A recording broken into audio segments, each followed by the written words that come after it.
안녕하세요 여러분, 아트메신저 빅소 이소영 작가입니다. 오랜만에 제가 등장을 했죠. 오늘은 제가 얼마 전에 한 그 구독자분이 댓글에 요즘 개봉한 화가 관련 영화 추천해주세요 라고 적어주셔가지고 문득 생각이 나서 이렇게 영상을 켰습니다. 화가를 주인공으로 한 영화가 참 많겠지만 작년과 올해 제가 좀 추천해드리고 싶은 영화가 두 편이 있는데요. 신기하게도 둘 다 북유럽 여성 화가의 영화입니다. 오늘은 그럼 저와 함께 소영쌤이 추천하는 우리가 잘 모르던 북유럽 여성 화가의 이야기와 그녀들을 주제로 만들어진 영화에 대해서 잠깐 소개를 해볼게요. 자, 일단 첫 번째 소개해드릴 영화는 미래를 위한 그림입니다. 제목이 참 멋있죠. 스웨덴 여성 화가 힐마 아프 클린트를 주제로 한 영화인데요.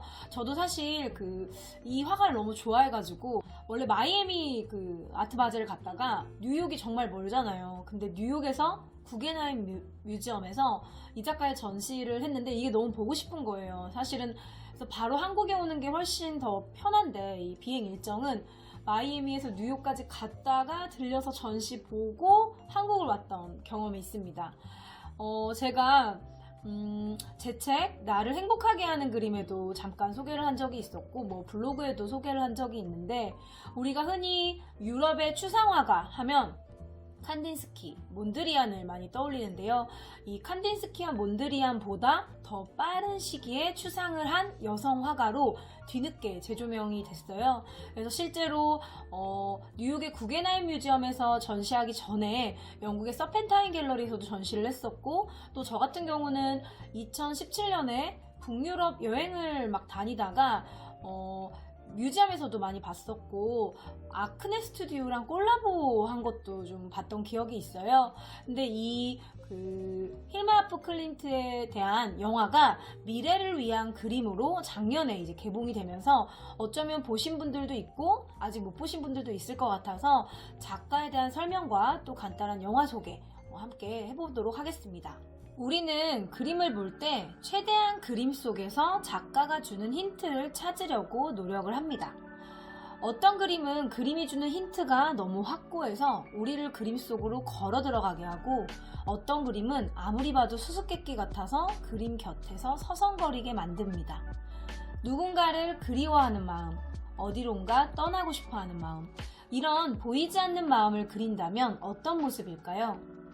가고 싶어하는 목적지가 정확하다면 그 목적지를 그리면 되겠지만 만나고자 하는 사람이 이미 세상에 없는 사람이거나 떠나고 싶은 곳이 미지의 세계라면 그 그림들의 모습은 새로운 형태일 겁니다. 여기 보이지 않는 세계와 만져지지 않는 마음만을 평생 그리다가 떠난 화가가 있습니다. 바로 첫 번째 소개할 힐마 아프 클린트입니다. 힐마 아프 클린트는요, 죽기 전에 이런 유언을 남깁니다. 내가 세상을 떠나도 내 그림을 20년간 세상에 알리지 말아줘. 도대체 왜 이런 말을 한 걸까요? 1944년 10월 21일 82세의 힐마 아프 클린트는 이 유언을 남기고 세상을 떠납니다. 어쩌면 이 유언 때문에 그녀가 세상에 좀 비교적 늦게 알려졌던 것 같은데요. 작가 스스로가 자신의 그림을 대중들이 이해 못할 거라고 생각을 했고 그래서 계속 숨겨왔기 때문에 당연히 세상에 늦게 알려진 것도 있겠죠. 이 힐마 아프 클린트는 제가 앞에 말씀드렸던 것처럼 평생을 좀 보이지 않는 세계를 그렸던 화가다라고 이해하시면 좋을 것 같습니다. 되게 추상적이죠. 근데 이 힐마 아프 클린트가 여동생이 세상을 떠나면서 그 여동생을 보고 싶은 마음이 너무 강해져서 신지학을 좀 탐구를 하게 됩니다. 즉 영적 세계를 탐구하게 되는데요. 그러다 보니까 영화 퍼스널 쇼퍼에서는 이 힐마 아프 클린트가 영혼과 대화를 통해 그 내용을 그림에 담는 좀 영매 같은 존재로 등장을 하기도 합니다. 물리적인 세계에서 나아가 영적 세계를 탐구하는 일. 힐마 아프 클린트는 우리가 사는 세계와 또 다른 세계의 영혼들이 존재한다고 믿었고 동료들과 함께 더 파이브라는 그룹을 만들어서 영혼이나 사후의 세계와 연결된 영매 훈련을 받기도 합니다. 가장 중요한 건 그녀는 세상을 떠난 여동생을 정말 만나고 싶어 했다는 건데요. 죽은 여동생을 만나고 싶은 마음을 가지고 영혼과의 만남을 꾸준히 노력을 했고 그 과정도 드로잉으로 기록을 합니다. 제가 실제로 뉴욕의 구겐하임 전시를 갔을 때 정말 많은 사람들이 힐마 아프 클림트의 그림을 보러 왔었고 아주 큰 대형 작품도 있었지만 작은 드로잉들도 많았어요. 근데 이런 드로잉들이 완벽히 추상도 아니지만 또 그렇다고 절대 구상도 아닌 상당히 독특한 느낌을 받았는데요. 이 내용을 모르고 보는 사람한테는 참 아름답고 신비로운 추상화다 이럴 수 있고 이런 힐마 아프 클림트의 개인사를 알고 보는 사람에게는 좀 염원과 갈망이 담긴 그림이다 라고 생각을 해도 좋을 것 같아요. 제 개인적으로는 힐마 아프 클림트가 그린 그림들에서 이렇게 하늘로 상승하는 뾰족한 이미지들이 많이 보였어요. 저는 이제 이런 이미지들이 작가의 개인사를 알고 보니까 좀 가닿을 수 없는 공간이나 장소에 다가가고 싶다라는 느낌을 좀 받은 것 같습니다. 제가 사실 미술사의 빈틈을 찾는 일을 되게 재밌어 하는데 우리가 당연히 생각했던 추상회화의 선구자 몬드리안 칸딘스키가 1910년대에 이제 추상을 시작을 했다면 힐마 아프 클림트는 1903년, 5년 이미 이럴 때부터 추상 작품들이 등장을 하기 시작을 했는데요. 물론 더 찾다 보면 또 독일의 어떤 작가가 더 빠른 시기에 추상을 한 그 사실도 있어요. 근데 어찌됐건 제가 사실은 이 화가가 너무 좋아서 이 작품을 실제로 너무 보고 싶었던 마음이 좀 강했던 것 같아요. 그리고 이왕 보는 거 작가의 작품을 좀 시리즈별로 보고 싶었던 마음이 강해서 구겐하임 뮤지엄에서 거의 한 2시간 정도 보다가 나와서 커피를 마시고 또 들어갔어요. 제가 추상화를 좋아하는 것도 있지만 힐마 아프 클림트의 그림에서는 꽃인데 꽃 같지 않고 새인데 새 같지 않고 기호인데 기호 같지 않은 그런 좀 애매모호한 그 기묘함 같은 것들이 많이 느껴졌었거든요. 그래서 제가 구겐하임 그 뮤지엄에서 찍어온 사진들도 이제 보여드릴 테니까 천천히 한번 감상을 하시면서 설명을 들어보시면 좋을 것 같습니다.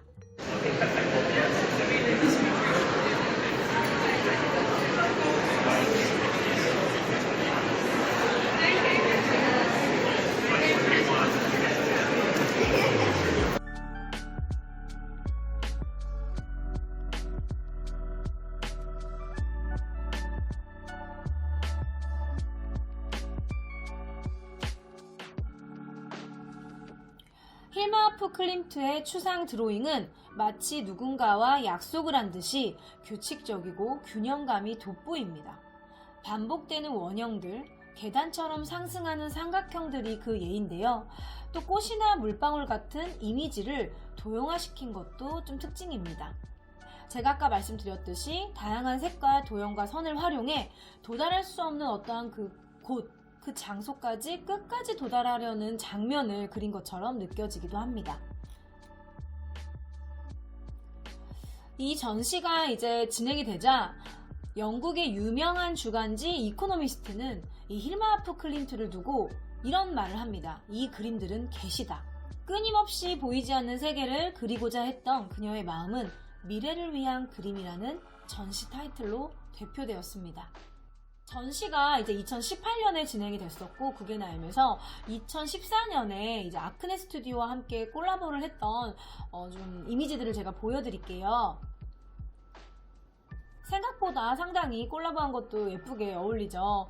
이렇게 우리에게 잊혀졌던 화가는 다시 미술관과 또 다른 브랜드를 만나 다시 삶을 살아가는 것 같아요. 2019년 독일에서 만들어진 이 힐마 아프 클림트를 주인공으로 한 다큐멘터리 영화가 작년에 이제 한국에 개봉이 됐었는데 아마도 좀 그때 코로나 시기다 보니까 좀 홍보를 많이 하고 영화관에 많이 가고 그런 분위기는 아니었던 것 같아요. 그래서 혹시 관심이 있으신 분들은 찾아보시면 좋을 것 같습니다.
그렇다면 제가 두 번째로 소개할 북유럽의 여성 아티스트와 그녀를 주인공으로 한 영화는 헬렌입니다. 사실 근데 제가 북유럽에서 핀란드에서 이 작가의 작품을 볼 때는 작가 이름을 읽을 때 헬레나 셰르프백?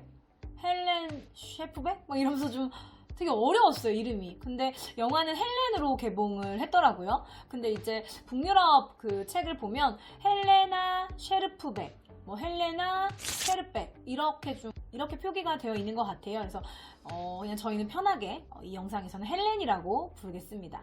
2017년에 제가 1년 내내 말씀드렸다시피 북유럽 뮤지엄 투어를 되게 재밌게 하고 있었어요. 너무 좋아가지고 정말 많이 갔는데 핀란드 국립미술관에서 이 작가의 작품을 보고 되게 인상이 깊어서 오랫동안 기억에 남았고 그리고 2019년 가을 영국에 이제 아트페어, 프리즈 아트페어 차 방문을 했는데 그때 RA에서 안토니 곰니의 전시와 이 헬렌의 전시를 같이 진행을 하고 있었어요. 근데 사실 저는 개인적으로 이 헬렌의 전시가 너무 강인해서 상당히 정말 멍하게 좀 봤던 기억이 있어요. 이유는 좀 저희에게 생소한 작가인 것도 있지만 이 헬렌의 초상화 시리즈가 1800년대 후반, 1900년대 초반에 활동했던 작가의 작품 같지 않고 요즘 작가의 초상화라고 해도 믿을 만큼 제게는 되게 컨템포러리하게 다가왔거든요. 좀 수묵화처럼 번지는 표현도 그렇고 초현실주의적이고 몽한 표정들도 그랬어요. 그리고 무엇보다 정말 본인을 직시한 자화상이 시간이 흐를수록 아름답게 느껴지는 것이 아니라 한 여인이 세상을 살아가면서 본인이 점점 수척해지고 늙어가는 모습, 저는 그 표현을 수분기가 다 빠진 얼굴이라고 표현을 했었어요. 이 수분기가 싹 빠진 본인의 늙어감을, 본인의 나이듦을 되게 그냥 수긍하고 잘 받아들이는 모습의 자아상이 저한테 너무 인상이 깊어서 진짜 좋은 아티스트다라고 생각을 했던 기억이 있습니다. 제가 그 2019년 영국에서의 이 그 헬렌의 전시를 좀 찍어온 것들이 있어요. 그래서 여러분들에게 좀 천천히 보여드릴 테니 한번 헬렌 셰페르백의 작품을 감상을 해보시면 좋을 것 같습니다. 헬렌은 핀란드 아트 소사이어티에서 커미션을 받는 인물화가 중 유일한 여성화가였습니다. 11살부터 핀란드 예술협회에서 미술교육을 받았고 파리 유학도 가고 장학금을 받기도 할 정도로 어린 시절부터 상당히 핀란드 미술계에서 두각을 나타낸 화가인데요. 안타깝게도 사실 4살 때 사고로 인해 몸이 상당히 허약했기 때문에 시간이 흐를수록 또 남성 화가들 위주로 많이 알려졌고 여성 화가는 자신의 작품의 소유권을 또 주장하기도 되게 힘든 시기여서 우울증과 체력 악화로 작업을 하기가 점차 어려워졌고 또 북유럽이 너무 춥다 보니까 건강이 더 악화되자 좀 내륙지방 시골로 이동을 합니다. 후빈카라는 지역으로 이동을 하는데요. 그녀의 작품들을 보면 대부분 초상화가 상당히 많고 또 주변 사람들을 그린 그림들이 많아요. 어머니라던가 친구라던가 특별히 이 전시에서 상당히 버라이어티한 그 패러다임을 볼 수 있었던 건 아니지만 크기가 별로 크지 않은 이 초상화들을 보고 되게 저는 감동을 많이 받았었습니다. 또 그녀의 자화상이 좀 렘브란트의 자화상과도 비교가 됐었어요. 렘브란트도 시간이 흐를수록 젊은 날의 그런 어떠한 인기와 부가 사라지고 점점 가난한 노인 화가로서 늙어가면서 본인을 직시하는 자화상을 많이 남겼잖아요. 그래서 좀 다양한 화가들이 떠오르면서도 이 작가만의 고유한 개성이 느껴지던 그런 전시였습니다. 이 헬렌의 작품을 보면요, 작품 뒤에 이렇게 글씨가 적혀 있어요. 그런 것들도 좀 재미있었는데요. 이런 것들은 르네상스식의 초상화에 좀 영감을 받은 거라고 합니다. 그래서 작가는 거기에 이제 이름을 적거나 뭔가 하고 싶은 말을 적거나 그런 식으로 좀 이렇게 표기를 했던 것 같아요. 그래서 작품을 보시면서 그런 부분도 찾아보시면 좀 또 다른 팁이 될 것 같습니다.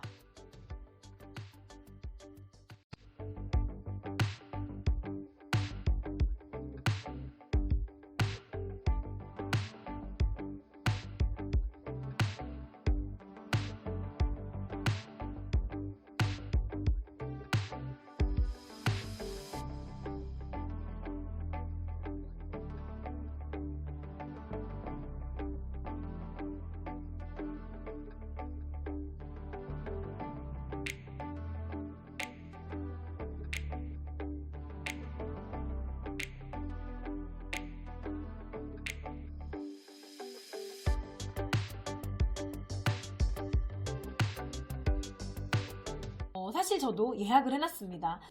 3일절에 보려고 예약을 해놨는데 제가 좀 궁금한 건 영화를 아직 보기 전이어서 제가 공부한 바로는 헬렌의 전기에 남자친구나 남성, 연애에 대한 이야기를 제가 많이 읽지 못했거든요. 근데 이 영화는 좀 멜로드라마처럼 스토리가 흘러가더라고요. 그래서 그런 부분을 한번 좀 궁금해서 자세히 보고 싶고, 또 이 영화 감독이 실제 뮤직비디오 감독이었어요. 그러다 보니까 영화에서 보여주는 영상미가 좀 남다르지 않을까 이런 기대를 하고 있습니다.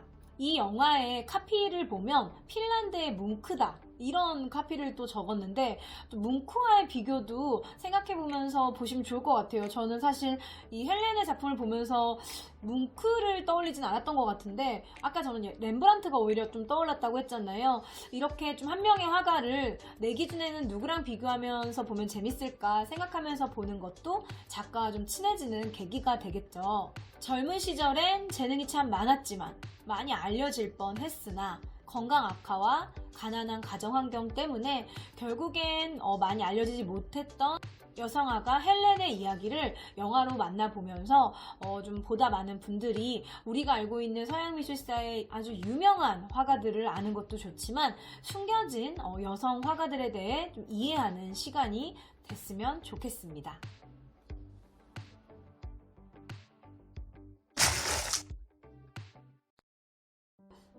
그리고 제가 책을 추천해드리자면요. 저희 집에도 책이 되게 많은데, 혹시 이 두 영화를 보시고 내가 몰랐던 여성 아티스트들에 대해 궁금하다 하는 분들은 자화상을 그리는 여자들, 이 책을 저도 상당히 이제 재밌게 봤어요. 그래서 이 책 안에는 수많은 여성 아티스트들이 이제 소개가 되어 있고 그녀들이 그린 자화상들이 나와 있어요. 그래서 이 책이 좀 두껍긴 하지만 좀 틈틈이 보시면 좋을 것 같고요. 또 한 가지 책은 반대로 좀 얇습니다. 여성들의 가방에도 쏙 들어갈 만한 스칸디나비아 예술사인데요. 이 책이 조금 작가를 사전식으로 보여줘요. 설명해 주시고. 근데 조금 짧은 부분이 없지 않아 있지만 그래도 내가 북유럽 작가들을 너무 모른다 싶을 때는 좀 사전처럼 이렇게 또가닥 읽어보시면 좋을 것 같아요. 여기도 보면 이렇게 헬레나 셰르프백이 나와 있습니다. 봄이 다가오고 있어요. 날씨도 좀 따뜻해지고 있는데 봄에는 좀 조금씩 안전하게 움직이셔서 미술 관련 전시도 좀 보러 가시고 영화도 조금씩 보러 가시면 좋겠습니다.